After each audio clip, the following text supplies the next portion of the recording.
So what do we mean by the Upstander ripple effect?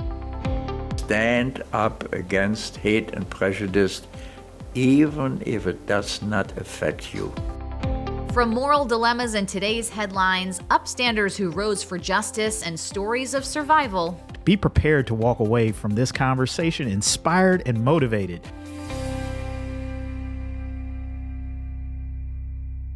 Welcome to episode 4 of the Upstander Ripple Effect. I'm Jackie Congedo. And I'm Kevin Aldridge. It's so good to have all of you with us. We have a great lineup for today.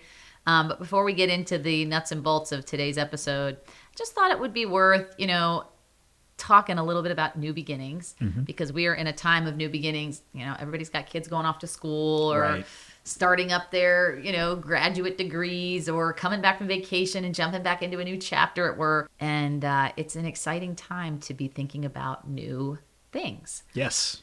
This is the new, sort of a new chapter for the Holocaust and Humanities Center. Officially today, I guess, is my first day in this new position. But as I've been thinking about this, people have asked me, how are you feeling about it? How are you feeling about it? And I didn't really have words to put to that until this past week. I have a 3-year-old, little Junie, who is headed back to school, and she's a pandemic baby. She's a Velcro child. She loves to be attached to me at all times. And so I was worried about, how's she going to deal with the first day and going back? And so I asked her, I said, how are you feeling, Junie, about your first day back at school? And she said, Mom, 3 years old, I'm a little anxious, but I'm brave and I'm smart, so it's going to be okay. And so when I think about this new chapter of work and of, my own journey, of course, I'm a little nervous, but I'm brave and I'm smart, and so it's going to be okay. That's what I keep telling myself. And I also just think, man, what nuggets of wisdom from a little person. Absolutely. Well, we know where she gets it from. I can't take the credit. She comes from good stock. Yeah. I mean, I think that, one, the things that kids say and what we can learn from them. But yeah, I mean, definitely wise words to live by. I mean, because anxiety and anxiousness, that's something that, we all live, we all feel. And I think especially in these days and times where mental health is such a huge issue, and we're starting to get a better handle around how to deal with that and how to manage it. Yep. In fact, I was talking to the youth department at my church this past Sunday, and we were talking about that very thing, new beginnings, starting the new school year. And I was asking them, what are they anxious or worried about coming into the new school year? And each of them named something. And then I asked them how they were going to manage that. And what we arrived on was sort of this understanding of the things that we can control and the things that we can't control, and doing our best to maximize the things that we can control and to try not to worry as much about the things that we can't control, right? And just trusting that we're smart, that we're brave, and that we'll be able to work through the difficult spots, but doing our very level best to manage those things that we can control. And I think, that's a great way to look at it, and just very, very wise words. Yeah, I mean, and I also just thought about, we talk a lot about the VIA character strengths, the 24 character strengths. Right. And the fact that she sort of parroted back to me, I mean, she basically was strength spotting herself to say, yeah, there's adversity in this situation, and I'm going to meet it with strength. I'm going to meet it with my bravery and my smarts. And it's just remarkable that because I'm thinking about the way we were taught, in school, and it was, to focus on, everything's fine. And, right. What are you looking forward to about school starting? Yeah. Absolutely nothing. I'm terrified. Right. But just to be able to create space to actually wrestle with the anxiety and to name it and be in community about it, like you did for these kids at your church, and normalize it a little bit. And then that paves the way for, this sort of positive psychology to be able to come at it from a position of strength, or, in your context, sort of a spiritual grounding. And it's what can we rely on in these moments of adversity? We can rely on our faith. We can rely on our strengths, our resilience, our bravery, our intelligence. Yeah. Those are the things that we can control. So, just a shout out to all the people who are having new beginnings. You have a new beginning just last week. Yeah, entering a new decade, just turned 50. And so I don't know what that's supposed to feel like. People ask me, I don't feel any different than I felt the last week before. Maybe that'll show up, on down the line with some aches and pains. But no, I'm just very thankful. And, it's been a great 50 up to this point. And, people who've been on that journey say it gets better after 50, so we'll find out, right? Yeah. Looking forward to it. We'll check back in. Maybe we'll be sitting here when you're 100 years old and we'll ask you which was better, the first 50 or the last 100, 50. I don't know about, I don't know about that. I often say I don't want to live past the point where I can be useful and do and enjoy the things that I would love Here's the thing, though, to be able to do. If you have a life like Al Miller had at 100 years old, absolutely, that's 100 years that are really, I think about the fact that he was speaking up until, the year he died. At 100, absolutely. So you very well could have. See, I'd love to be Al Miller. Yeah. Like if I can look and be in the shape that Al Miller was in at 100, I'll take that. Okay. I'll take that 10 out of 10 times. Well, I wish that and more for you. Well, thank you, my and friend. happy birthday. Thank you. And again, just a shout out to everybody in their new beginnings. All right. Well, listen, the theme for our episode this week and the stories that we're going to be sharing are all about bearing witness. And so I'd like to share a quote from Jessica Blitchok, who works in Jewish community relations on the West Coast. And she says that bearing witness is not passive. Mm-hmm. It is the work of active listening, not looking away, and most importantly, responding. So I just thought that was a very powerful quote about bearing witness. And you worked in the media for a number of years. I still work in the media. And so we know the importance of bearing witness. It's sort of what we did for a living and what we still do for a living in different capacities, and the importance of not only watching and paying attention to what's going around and listening and hearing and observing, but then being able to relay and tell those stories to others is just a very important part of our journey. And each of us can learn something about the role that we can play, in bearing witness to whether that's our own personal family histories, our community histories, our world histories, that stories are important. And I'm sure as we go through today, we're going to understand a little bit better why the importance of bearing history and what that really means in terms of helping us create a better society. Yeah, I think that's, the way you framed that in terms of the work of, journalism. Mm-hmm. And for me, there's so much synergy there because you're right. Like I'm not in the business of day-to-day writing or telling stories anymore in that way, but I absolutely am in this place of telling, connecting people with these incredible stories and bearing witness. And so in some ways you're right. There's a lot of synergy there. When I think about, bearing witness and just the work of remembering, the Holocaust community, survivor community in Cincinnati lost a friend this past week, or 2 weeks ago, as of this taping. So probably a little bit later as people are listening, but Renata Neiman, who was a speaker for our Koppel Speakers Bureau for many years. She spoke to hundreds of kids and other folks at schools and public events. She actually traveled a lot for us. She, would speak at libraries in Kentucky and colleges in Indiana. I mean, she was really prolific in terms of how she gave voice and how she really, again, was a sort of a foundational force in bearing witness to the history. She is an interest. I figured I'd share just a little bit about Renata and her history, and then I wanted to share an anecdote. I had the privilege of representing our team, our staff, and our board at her funeral last week, and her son shared a beautiful sort of piece of wisdom from her that I wanted to share. So first, just to give you a little bit more about Renata, she was born in Germany, and her parents fled to the Netherlands after her father found out that he was going to be arrested by the Gestapo. And so she actually lived with her grandmother until her parents arranged for her to travel safely to Amsterdam. And then they all had to go into hiding separately. So she actually had false identity papers and worked as a maid for a Christian family in the Netherlands. And her parents were hidden at a fraternity house in Amsterdam, at Amsterdam University. And our director of Holocaust programs and museum experiences, Trinity Johnson, was telling me, who knew Renata much better than I did, that one of the stories Renata would always share was, as a little girl, she was in hiding separately from her whole family, and she would actually go out to a bridge, and her mother would get to a place where they could see each other from this bridge, and they would like just wave to each other to remember, like, it's going to be okay. It's going to be okay.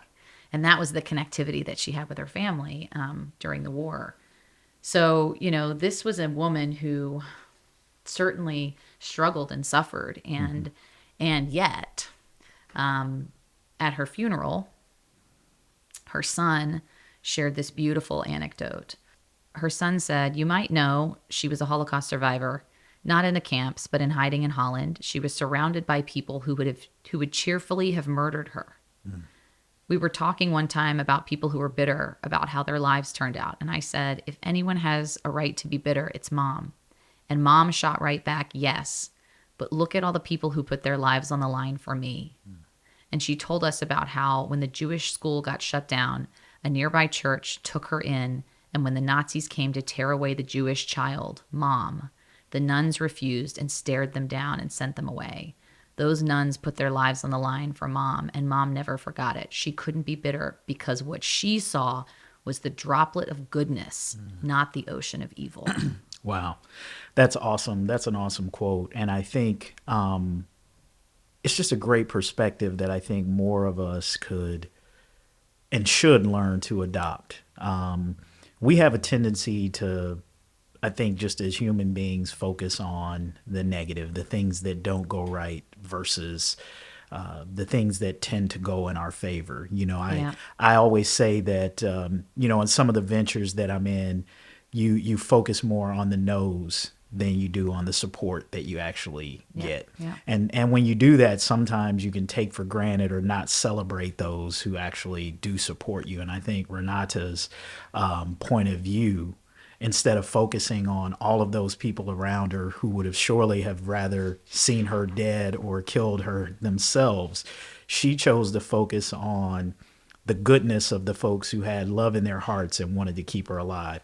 And I think that is a very healthy, when we talk about mental health and that sort of thing, like having that perspective, I think is a difference between someone who can truly become someone who survives and thrives versus someone who maybe survives but lingers and lives in the anger and the bitterness of what has happened to them. And I think that, interestingly enough, in these times where not to get too political, but I think, we're at that juncture, I think, as a country. Do we want to continue to live in this area of grievance and just complaining, or do we want to move into an area of joy and positivity and looking at the possibilities of moving forward versus dealing with the grievances of the past? And I think that, each of us has to, make that determination of how we want to live. But I think living in bitterness is just a very terrible way to live. And to just continue to live in victimization. And it seemed like Renata was not going to be that type of person. She wasn't going to live despite the fact that she had every reason to. That's, it's not just Renata. I mean, this is the story, widely speaking, of our survivors. But it's a choice. I mean, that's a choice. Sure. That's a choice to live that way. Choice. Yeah, absolutely. And that's the power that we talk about of this ripple effect, of the ability to choose to empower oneself versus, living in the, rightfully so, again, rightfully, she could have lived there and people certainly would have understood, but she wouldn't have had the impact that she had by making the choice to say, I'm going to live this way. Yeah. Not wallow in the past hurts and that sort of thing. Incredible legacy. And we find it such a privilege to be able to continue to make sure that her story is told and to bear witness to her story and so Absolutely. many other stories connected to hers. You know, as you were talking about these tensions between, you know, the darkness in our world and those was the droplet of goodness in an ocean of evil Yeah. is what Renata's son was saying. I want to pivot to a piece that recently ran in the Wall Street Journal about the work of Holocaust museums in the field and the fact that, you know, this is a field as a whole that's entrusted to tell this history during a particular time when there are, you know, not only forces of rising anti-Semitism, but more broadly, sort of these, you know, very serious challenges around hate and division and, you know, and what is the future we're writing and how do we write that future and the responsibility and the role that museums should or should not play in those things. And so, you know, this piece by Edward Rothstein makes a very, I would say the thesis is largely critical of the field, you know, talking about how the field was built by survivors. And in our case, I mean, this is very true, right? We are a museum that has its foundations by survivors who came to Cincinnati and rebuilt their lives, and they came together with a mission to educate, and they built the center. And you know, the critique is that yes, and you know, they came here, and I mean, we were sort of like sloughing this off earlier because you know Rothstein makes this quote in the article. You know, they also ultimately settled in North America where they thrived on post-war liberalism. I'm not really sure that they would describe it that way. Right. I think for sure there was a lot of gratitude and, you know, the relief at finding a place where they could pursue their own potential in a way that wasn't going to be so deeply threatened. Right. But also it was not a rosy journey, it wasn't an easy journey. Right. And so he's just, you know, he's saying this is a field that's doing this work during a time of rising anti-Semitism, and there are limitations to the way the field's been thinking about it, you know, making sure to paint enough of the context about who Jews are, humanizing Jewish life. It's not just about Jewish death. And also helping people wrestle with this concept of anti-Semitism, which is not the same. It's not a synonym for Holocaust. Right. It is a broader concept, with the Holocaust being one very violent and arguably the most horrific in terms of the catastrophe manifestation of anti-Semitism. Right. But, you know, there's a piece in here also about, you know, comparing it. You and I were talking about this earlier. You know, when we go to a museum about American slavery, for example, we expect to focus on the history and learn its ramifications. It would be startling if the narrative suddenly came to an end and galleries explored other examples of slavery while we were being urged to be an upstander against all injustice. And he's saying that's what Holocaust museums writ large do. I'm curious, like, your thoughts about that.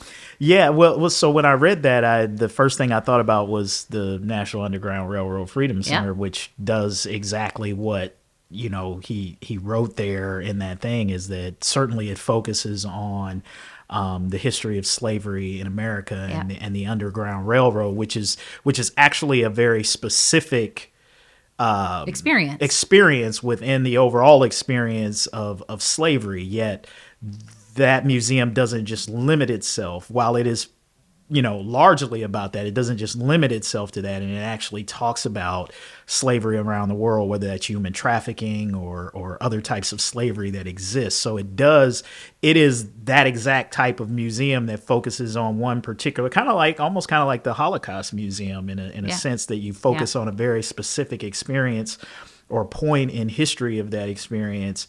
But then you also expand it to, you know, broader topics in an area.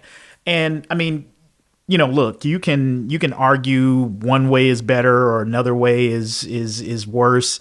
I think what you want to create in these spaces is an overall educational experience. I think that can cover, you know, the gamut, because when you're talking about the Jewish experience, Jewish history, it's way more than one chapter in the Yes, 30s one and chapter. 40s. Right, exactly. And so while that chapter is very significant and very important and deserves to be highlighted, and we deserve to be educated around that, and a lot of museums have a very specific mission, I think it's okay to kind of look at that mission and say, do we need to modify the parameters of that somewhat to expand it, maybe a little bit? And that seems to be kind of like what the author is kind of implying, is that this has been the specific mission of Holocaust museums. Maybe we need to think about kind of amending that mission a little bit. And I think, Or providing context. yeah, exactly. More context. And I always think that that's a good thing for any organization to kind of look at what we're doing, and is what we're doing the most effective way? Or are there other ways that we could be more effective? And I think any organization that's not going through that process on kind of a semi-regular basis, right? You run the risk of, getting stagnant, becoming stale, or in many cases, losing relevancy or the attention of the audiences that you're trying to attract. So I think, what the author there is suggesting is not a bad suggestion to say, to take a look at, do Holocaust museums need to provide more context, particularly as it pertains to anti-Semitism? Because here's the thing, like with slavery, it's kind of straightforward. Racism in America is kind of straightforward. Yeah. People were disliked because of the color of their skin. They were thought to be lesser than, subhuman. When it gets to the essence of Jewish hate, the question is, why do people hate Jews, right? Like, so I think if you want to understand the Holocaust in that situation, the explanation of why Jews are hated is a critical part of better understanding how the Holocaust came to be, why it happened, and why it's significant, and why even some of the concerns and themes that existed then are even still relevant today, and why we need to pay attention. So that maybe seems to be at the heart of what he's trying to get at, is this context of anti-Semitism, and maybe doing a better job of explaining, why Jews are hated, and helping people wrap their minds around that a little bit better, in some of the ways that, we understand slavery. Because anti-Semitism, we've talked about this, is very... It's elusive. Yeah, it's much harder to wrap your arms around, I think, for the average person, in ways that racism is not. Racism is sort of very elementary, in your face. It's kind of easy to understand. Okay, I can see that the skin color is different. Yeah, right. Anti-Semitism operates much more on conspiracy. And when we're living in an age where conspiracies are rampant, everything's a conspiracy, nothing's a conspiracy, that can be very difficult for people to wrap their arms around, and even know anti-Semitism when they're seeing it, to even stand up against it. Yeah. A couple things about that. So a while ago, we were in Washington, our team, to do some sort of field work. We're looking at doing some improvements in our humanity galleries. We're looking at other experiences at the Smithsonian and other museums in Washington and the area. And we went to the African American History Museum, the relative, I'm saying new, but that dates me. Like, it's not so new anymore. One of the newer museums on the mall. Mm-hmm. And I have to say that, now this is not an Underground Railroad Freedom Center. This is not a museum that is really focused specifically on a chapter. Mm-hmm. This is a museum with a mandate, much like many Jewish heritage museums, to teach about an identity. Mm-hmm. Right. And I don't know if you've been. Have you seen the museum in DC? No.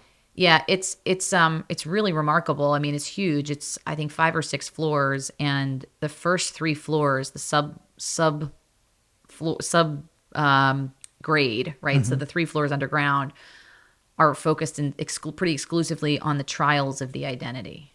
So it's the struggles around slavery and civil rights, racism, more broadly speaking. And then the 3 floors above ground are the triumphs of the identity. Mm-hmm. So the totality of it paints this much more human picture of, and the nature of these things is we don't get to pick. We don't get to pick which one, right? Mm-hmm. Those of us who have these identities, any identity that we have, it comes with people who don't like us for that identity, mm-hmm. and ways that identity makes our lives enriched and diverse and meaningful, and are gifts to us, right? And yes. And to the world. And so I loved I loved the way it was framed and the fullness of it. And I think about the field, again, of Holocaust museums, and that I think the challenge in this country is that in a place like Cincinnati, we are a Holocaust museum. We are not a museum of Jewish heritage. We're not designed to, for you to come through and this is just a little chapter and the rest of it is about the broader scope of Jewish history and Jewish contemporary life. That's not our mandate. And it won't ever be our mandate, at least in the near future. And so the question, though, becomes, to your point, the reality is if people are wrestling with the conversation around anti-Semitism today, if they, and I actually, even if they're not, even if they, if they want to know more about Jews, or even if they don't, odds are, in many cases, people who come through our museum, this may be their first interaction with anti-Semitism, with Jewish life. And so knowing that, I feel we have a responsibility in this context in our city to at least provide the right context. Yes. So that people can digest this chapter of history, with the right framing and sort of, come to it in a more a fuller way, so that they can take the lessons and actually meaningfully apply them. So to your point, what I hope we can do as a field, and certainly here in Cincinnati, is, and it's all a challenge. What can you do in the average time a visitor spends in a museum, right? Like an hour and a half. What can you get done? Right. But our team is working on really evolving our tours, our resources, even aspects of the museum, so that when people come in, they understand there are these people and they're the Jewish people. And they are white and black and brown and every other ethnicity. And by the way, there's this thing called anti-Semitism that started when the Jewish people started. And it is hatred for people who are Jewish. This identity that's not just a religious identity, but it's a cultural identity. There's a peoplehood aspect to it. And it's a conspiracy theory, this phenomenon of anti-Semitism. And so it showed up in so many different ways throughout history. But at the end of the day, whether the Jews are the communists or the capitalists or the ones that are spreading disease or the ones who are so superior and wealthy that they're controlling things, right? Right. All these things contradict each other. And the reason for that is because it's always whatever society feels is the worst thing in the moment. That's the Jew. That's the Jews, right? So if we understand that before we go a deep dive on this particular history in the 1930s and 40s, then we can see that, there's the hallmarks of it. That's what it looked like in this time. And it allows us to think more critically about, in our time, what does that look like? And I think that's the critique of this author is, it's not to say that we shouldn't universalize. I mean, well, maybe that's what he's saying. I feel it is not just what we should do, but it's what we must do. I mean, this is what our survivors, this is the whole point is, I think about Werner Koppel and, stand up to hate and prejudice, even when it doesn't affect you. Like the whole lesson from this history is that we should resist dehumanization, whether it's happening to Jews or happening to anyone else.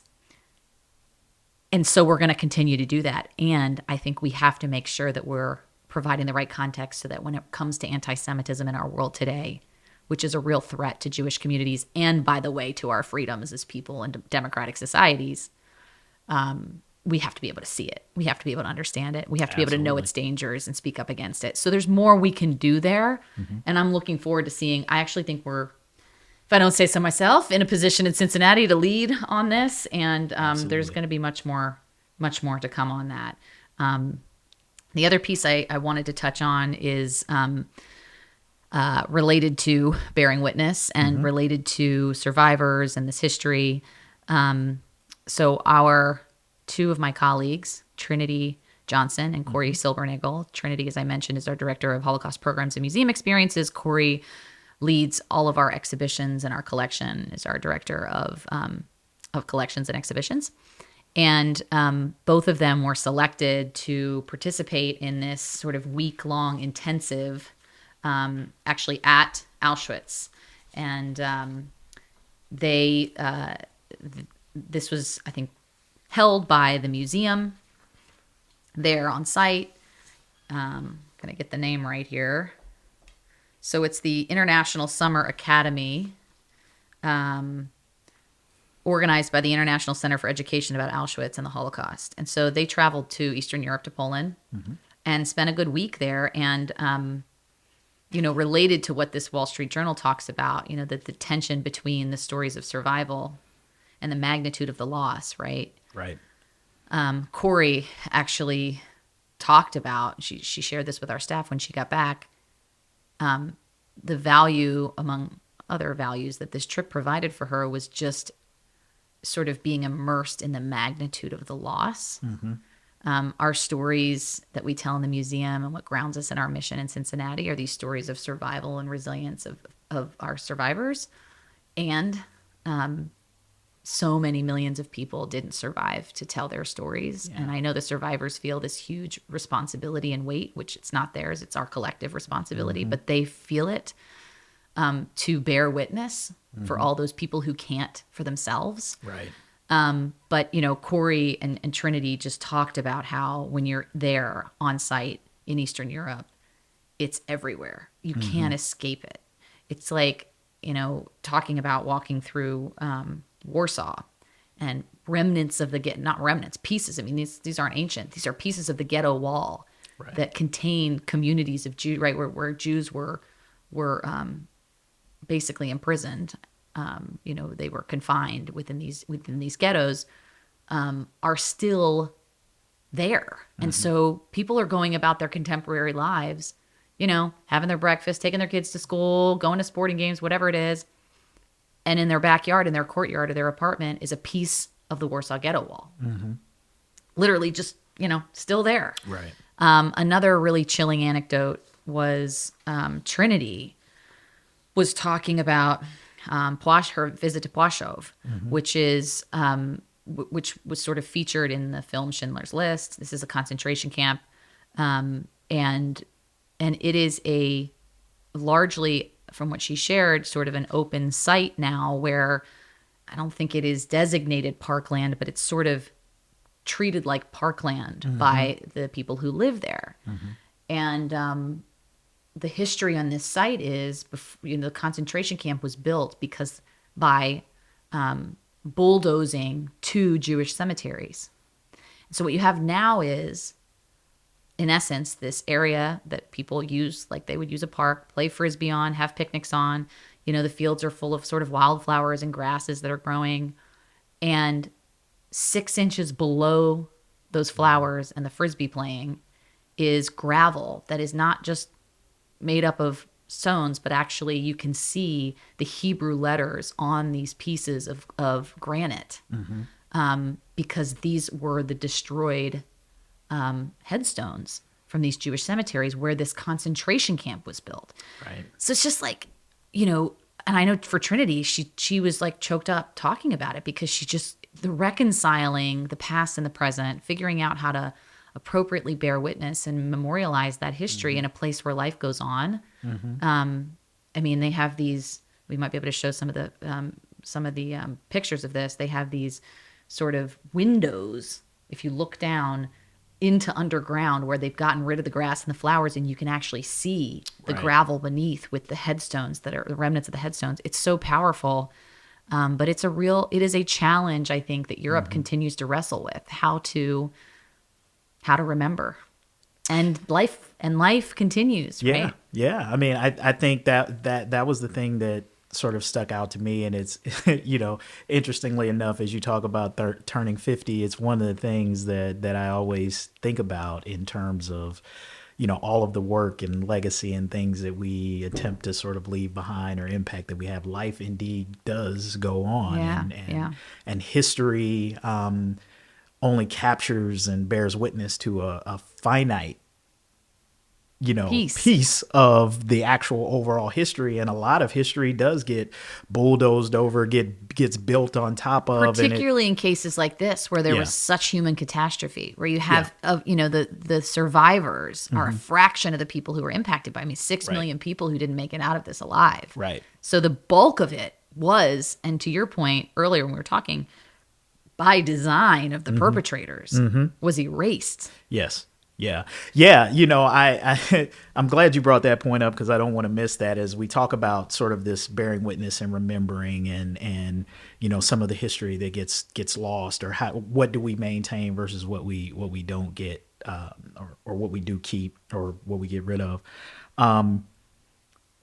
I think having these experiences and going to these places and actually seeing and being able to visualize, hey, this is where this took place, or it gives you a different sense and appreciation for the history than if you're just reading about it in a book or imagining it in your head. There's something about actually being able to touch or physically see this history that even something like Al Miller's suitcase, as we talked about in a You're previous talking about episode. Werner's. Or Werner, yes, yeah, Werner. yeah. I'm sorry, Werner's Yeah, suitcase. yes.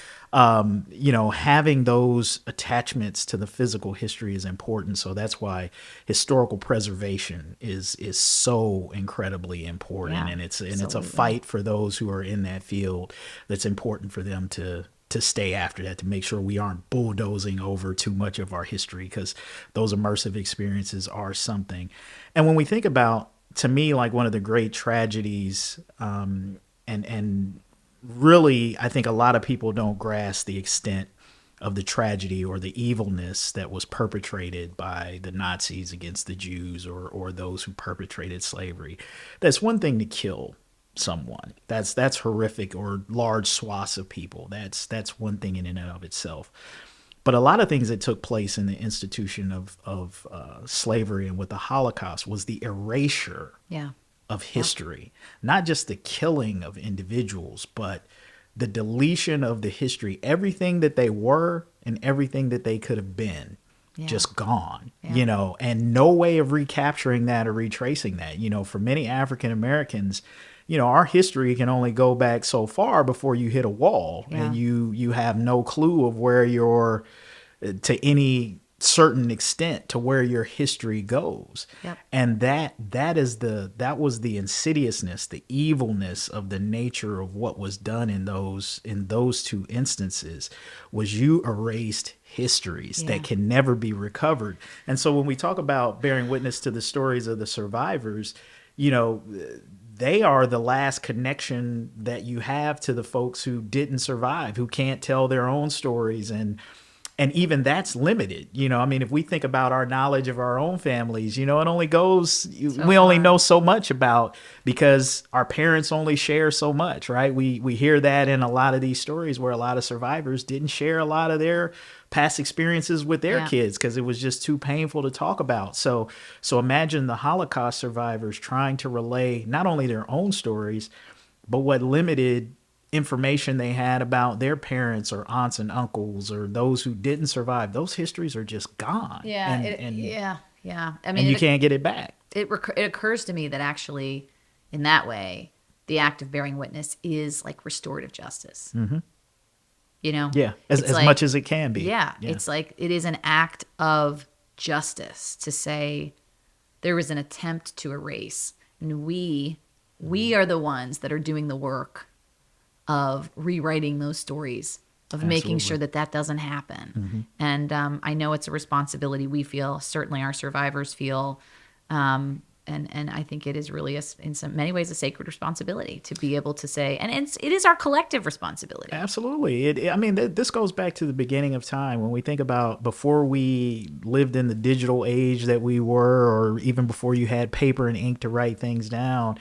The way that things were translated from community is we told the stories. We told the stories of the oral traditions of our, forefathers and foremothers. That's how we passed down stories through history, was through oral history. And that was a communal obligation. That was how we kept our history, was to share and tell these stories. And so while we have, great, documentarians and folks in the media who share stories, it's all of our responsibilities to bear witness, because that's how we pass down, not only our family histories, but the histories of our cities, of our neighborhoods, Communities. of everything. We have an obligation to talk about the people and the things that occur, and to retell those stories to later generations, so that history doesn't get lost. Totally. And I'm this is a good pivot to our story from the archives this month, which is all about that. This is all about someone who took their personal accountability for telling a piece of this story, or his family's piece of this global history. We're going to introduce you to a Cincinnati man who discovered a World War II story within, again, his own family. And even though it was difficult, he decided to try and share it to the best of his ability because of the lessons that it holds for all of us. Yeah, in 2006, after a severe flood at his mother's home, Ed Kruszynski's family found letters and photos from World War II.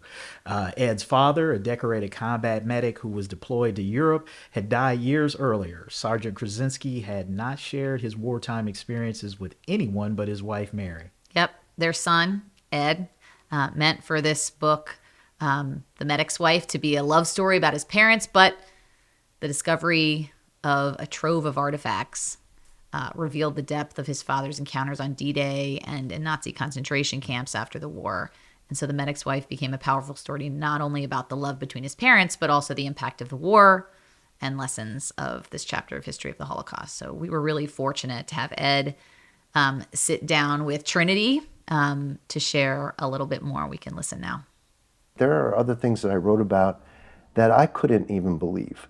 But I think you have to write about this stuff, because sometimes people think, well, the Holocaust and the concentration camps, they were 80 years ago. It was so far, removed from where we are today. But when you think about it, I was born only 17 years after the concentration camps were liberated. So in my lifetime, it's not that far away. But my dad was in, the concentration camps to treat the survivors. If that wasn't enough, at the end of the war, my dad's platoon was selected to go back into 4 other concentration camps, Dachau being one, to treat German prisoners. What the Americans did is we turned the tables on the Nazis. Not all the Germans were bad, but the American army wanted the German rank and file to see what their government had done, see the secrets that they've been hiding. And German wounded were sent to the concentration camps for treatment. They weren't obviously sent there to be exterminated. They were sent there to be treated. But while they're there, they witnessed themselves what happened. But my dad's unit was responsible for the medical care of German wounded after the war in those camps. So that the guy went through a lot. It's no wonder he didn't speak very much of it. Yeah, and thank you. You shared so much. Not only, I can hear and feel how this discovery process affected you, and it's always hard to imagine how it affected a parent. So thank you for sharing that very difficult piece for yourself, but then a difficult piece of this history. And I'm wondering if part of it not only was a process for you and discovering maybe what you always wondered about your father, but then how much of that today is part of raising awareness? How important is it to you to share this history so that we're learning the impacts of the Holocaust, even though, to your point, it was 80 years ago, right? But why is it important now for a book like this to be out and for people to read it and know what happened? I think there are 2 things. The first thing is, I wasn't going to publish this book. I finished it. I sat on it for 6 months. And I didn't have the confidence to publish it. I'm a grandfather. I'm not a writer. I guess I am now. But it wasn't until the bombs dropped on the Ukraine that I decided that the story needed to come out. My parents would have wanted me, they wouldn't have kept all this information if they didn't want somebody in our family to do something with it. And I don't know what that thing would have been, but I know that they would have said, you have to put the story out there. because the bombs are dropping on the Ukraine just like they dropped on Poland in 1939, and our family had family there. And I'm not going to try to get too political in my talks, but if Ukraine loses the conflict, then the Red Army borders Poland, and back before World War I, Poland wasn't a country. It was partitioned between 3 other countries. So is it here we go again? I'm not sure. But I think raising the narrative that are we ready for a global conflict is an undercurrent of what this book is. It's a book about love. It's a book about spirituality, survival, but it's also a book about these are the sacrifices that Americans have to make. That's the first thing. The second thing that at least I think of and have learned through the process is these stories, all these stories, survivor stories, World War II books about soldiers that have survived the war. By reading those stories, it's an act of remembrance for them, and you're honoring them. But more importantly, in my point of view, it's an act of defiance against hatred still, because hate's not going to get the last word. Yeah, so that's what we were saying, right? I mean, Yeah. that this is, it is an act of restorative justice that we're going to tell this story.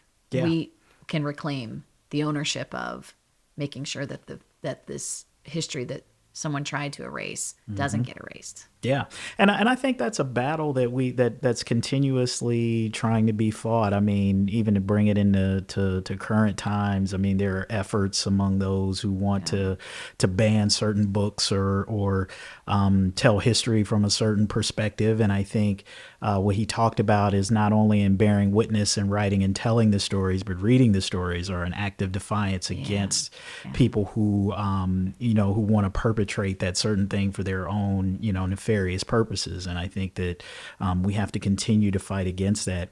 As I was listening to Ed, and I always think, about things in different ways as I was sitting there listening to him talk, and I can imagine coming across this treasure trove of letters and information and stories that you never knew about your father, or that he maybe never shared. And it always leads, because I experienced this with the death of my own father, and not just in some of the things that he left behind, but stories that his friends would tell that I'd never heard.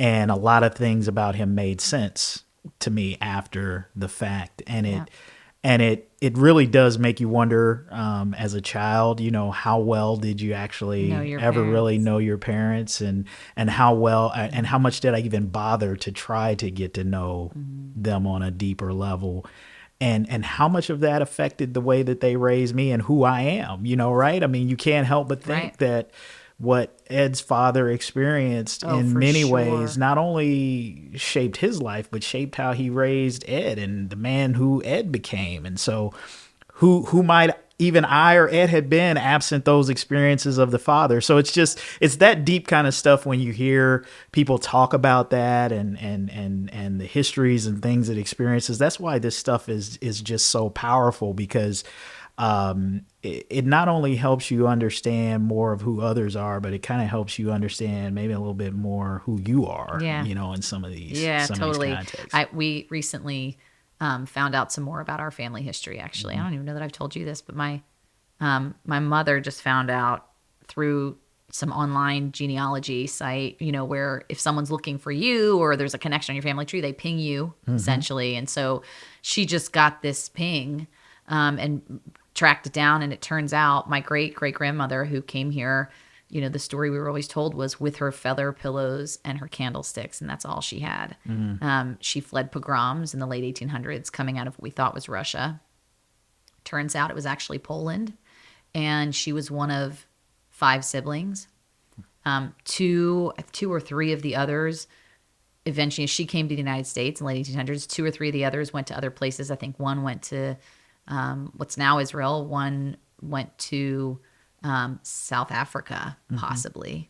And of course, all of them were leaving the backdrop of this rabid anti-Semitism, in the late 1800s in Eastern Europe with the pogroms, and we just found out that at least one of them, stayed behind and had a family, and that whole family was murdered in the Shoah, in the Holocaust. Had no idea until this story came to life, how many years later, and we were able to make that connection. So it's remarkable, and I so applaud Ed and what he's done to dig deep and to make this, give other people the opportunity to bear witness. Yeah, absolutely. So The Medic's Wife, it's on Amazon, I believe. You can get it, and thanks to Ed for joining us to talk a little bit more about it. You can also listen to his the full conversation, and the links in the show notes. If there's one last thing I want to make sure that, as folks are listening to this and hearing Ed talk, there was one thing that he said that I think goes into our theme of upstanding and sort of bearing witness. There was a point where he said he almost didn't publish the book because he wasn't sure, hey, I'm not a writer, I'm not all of these things. All of these insecurities and things that are about us that play into our decisions to either do or not do something. But he moved past that because he saw and understood the significance of telling his dad's story and what that could possibly mean in the times, of the bombings of Ukraine. And it's sort of a reminder to me that sometimes we have to get over ourselves and move past our insecurities to be able to do what is necessary in the moment for the greater good. And that's kind of the essence of what we talk about in being an upstander. And that's a line in his story that, it's easy to just move past that and gloss through that. But for me, that was a significant thing in there where, this thing could have stopped. It could have gone no further than that if he, bought into that and said, you know what, I'm not a writer. Who am I to be, putting this out in some way, shape, or form? And we may not see the end of the work there today, but he pushed past that, whatever self-doubts or issues that he had to go on and do something. And I'm glad he did. I'm going to look forward to reading that at some point. There it is again. I'm smart and I'm brave, so I can do it. Right? Absolutely. Absolutely. All right. Well, since we're talking about upstanding, this month's Upstander is someone who has made bearing witness her life's work. Patrice O'Neill is a documentary filmmaker and founder of Not in Our Town, a movement of people across the country working to build safe, inclusive communities for all. Patrice has produced films documenting people who stand up to hate, including the film she spoke with us about, Repairing the World, Stories from the Tree of Life. The film tells the story of the community in Pittsburgh, Pennsylvania, that was home to the Tree of Life Synagogue. Yeah. In 2018, of course, we remember a white supremacist opened fire on worshipers in the Jewish congregation, killing 11 people in that horrific act of anti-Semitic violence. First time on American soil that this had happened in the midst of Jewish worship and ritual. Patrice spoke with us about her role as filmmaker, connecting with those who wanted to help remember the victims and doing the hard but important work of bearing witness to the immense loss. Hosting this conversation is Dr. Lauren Barron's father, who was the executive director of the Holocaust Center of Pittsburgh at the time of the shooting, and who we at the Holocaust and Humanities Center in Cincinnati consider a colleague and dear friend. You talked about the way that you got to know people in Pittsburgh before you interviewed a single person. And that was something that made an impression on me at the time. It was so considerate of our trauma. You were so gentle with everyone. And I think it comes across in the film, the level of trust that you built with people in Pittsburgh. And that's just a comment. This isn't a question. I want to thank you for that. Because that's something that we didn't see from very many people in the aftermath. We saw a lot of people wanting to tell our story and explain to us what our trauma felt like. And I suspect that happens in every community that experiences mass violence, and I wish that there were fewer of them, but unfortunately there have been so many more since then. I had a presentation where I ended with different mass shootings, and I said, I just can't keep up. So, I mean, that's the climate that we're living in now. And understanding, I think for us, putting the spotlight on those who were harmed in a way that they feel comfortable sharing and letting their stories emerge is at the center of our work. We didn't really start this process of filming. We filmed in the immediate days. Shireen Salas, my filmmaking partner, was there several days afterwards. But most of the interviews with the families and happened 6 months later, because there is a period of time of trying to process. We know this, right? Trying to process the grief and trying to think about this, and then asking who would want to participate. So it is a long process, and but the power and the strength that comes from those voices, they just helped guide the film and helped guide everything that we did in Pittsburgh. It seems like there were connections between people in the Squirrel Hill community before the shooting. But it took this event maybe to bring it into focus. So we talked about this also in the context of the clergy who are featured in the film. I just wonder, how you observed the connections between the people in Pittsburgh.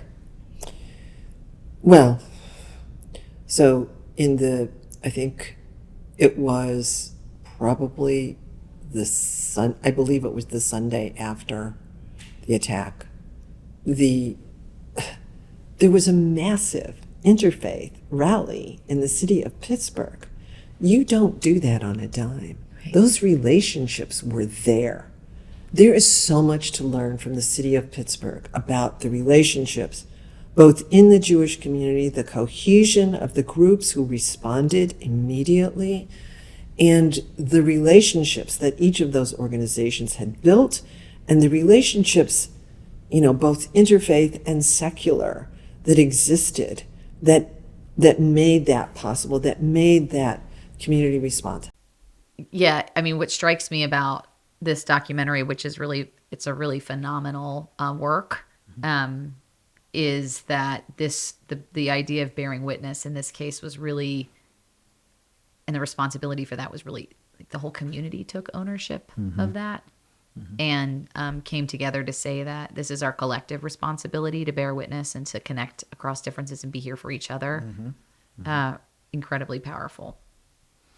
Yeah, I think really good, tight-knit communities in times of tragedy significant like that do come together, do pull together. I think, the same sense of community exists here in the city of Cincinnati, that, when we've seen tragic incidents, it's almost like it's the defibrillator that literally shocks our hearts and our consciousness to recognize our neighbors as our neighbors, and that, that there's more that draws us together in our humanity and trying to be there for one another than what separates us. And I think that one of the things that I've always said is too often when we have tragedies like this, and as someone who works in the media, maybe we play a hand in this as well, is that there's generally not enough time given to sort of absorb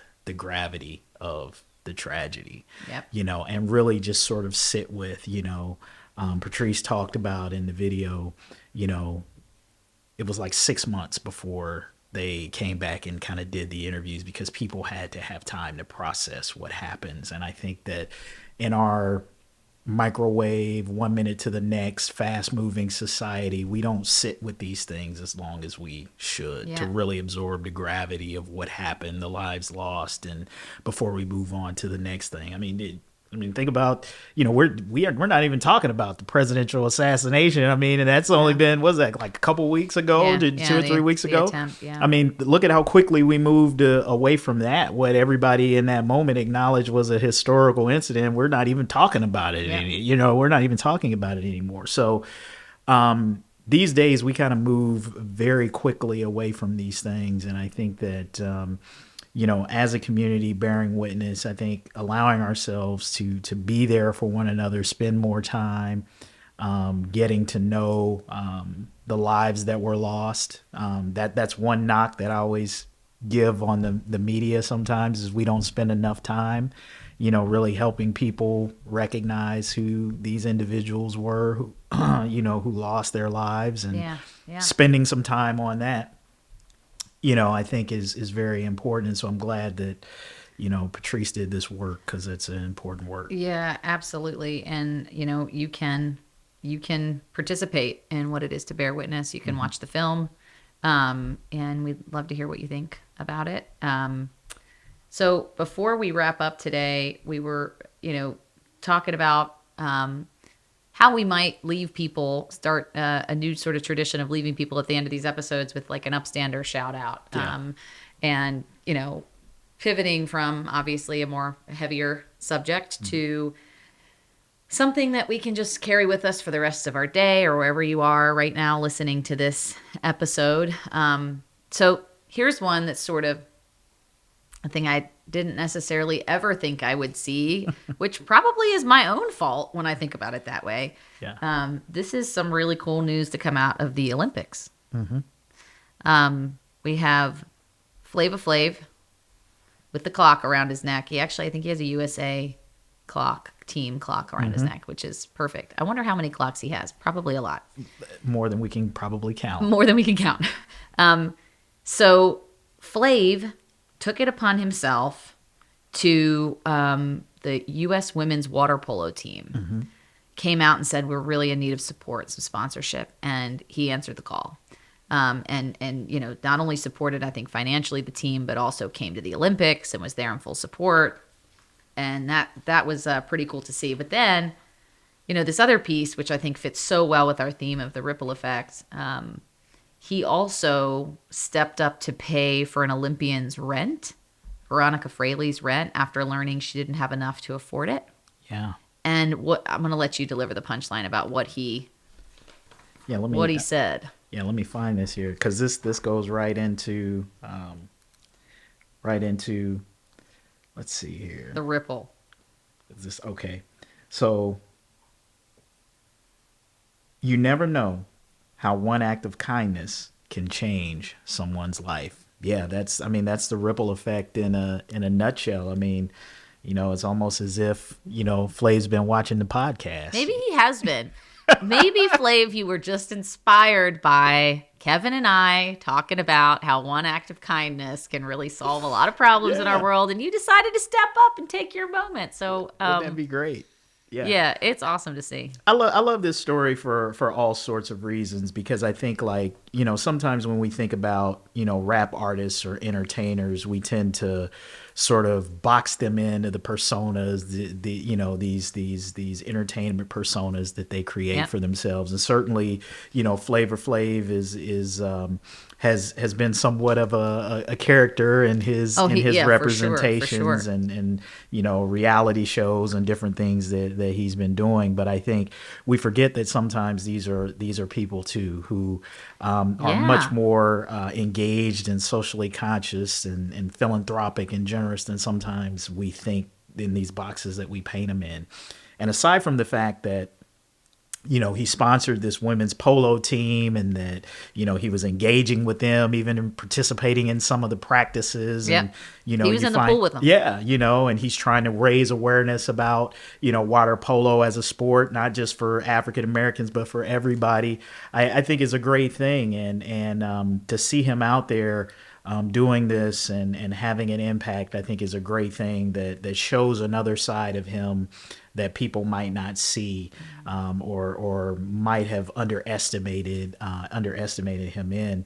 Because when we think about bearing witness, going back to his days with Public Enemy, that's what he did through his rap lyrics. He bare witness to the experiences that he had. There was a lot of social commentary in terms of the rap lyrics that Public Enemy put out there. And I would encourage you that if you hadn't listened to it, go and listen to some of the iconic songs like Fight the Power and these sorts of things against racial injustice and so forth and so on. So very socially conscious guy from the beginning. Maybe he doesn't, get the credit for that he deserves. Much more engaged and smarter guy than people think. He's more than the clock around his neck and the yeah boy that you might get from him. So that's what I love about stories like this, is that it shows that The these are depth of layered. someone. Yeah, exactly. Yeah, Exactly. it is really cool, and it makes sense now that you say that like, this isn't like he changed. This has always been who he is. It Right. came out in his artistry as a rap artist, and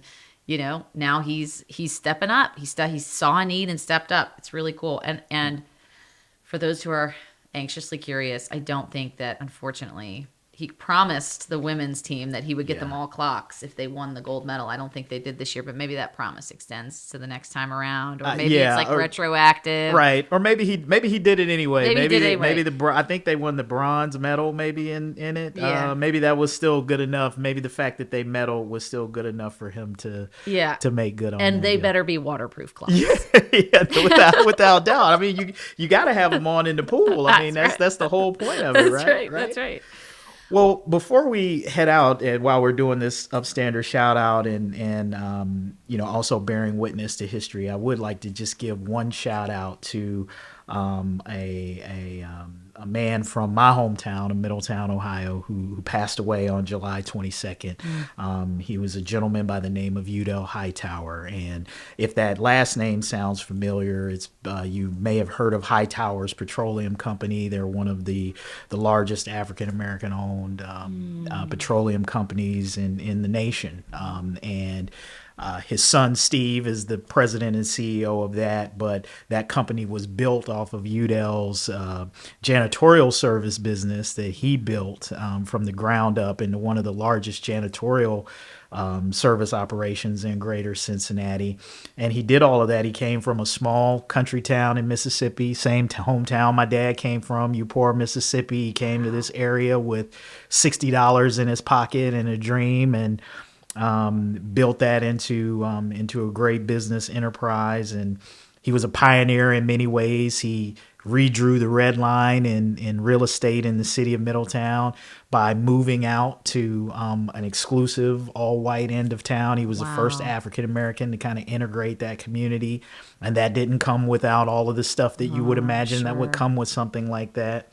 But he persevered through all of that, and he was a great Middletonian, a great man in general. And I just wanted to make sure to acknowledge him, because he was definitely an upstander absolutely, who did a lot of great things. And that's how we ensure that those legacies live on to inspire us, is to bear witness to that. So thank you for bringing that to our conversation today. And people like that, it's so bittersweet, to hear about folks who you didn't get to meet like that. Yeah, absolutely. What a guy. I wish I had known him, but now I feel like I knew a little bit more. Because Yeah, and anyone who wants to read more about his story, I wrote an article about him in the Cincinnati Enquirer, so you can go look that up. But certainly, one of the great rags to riches stories. And I think the thing that I love most about that is, we do a lot of conversation about DEI programs and so forth. He did all of this in an era where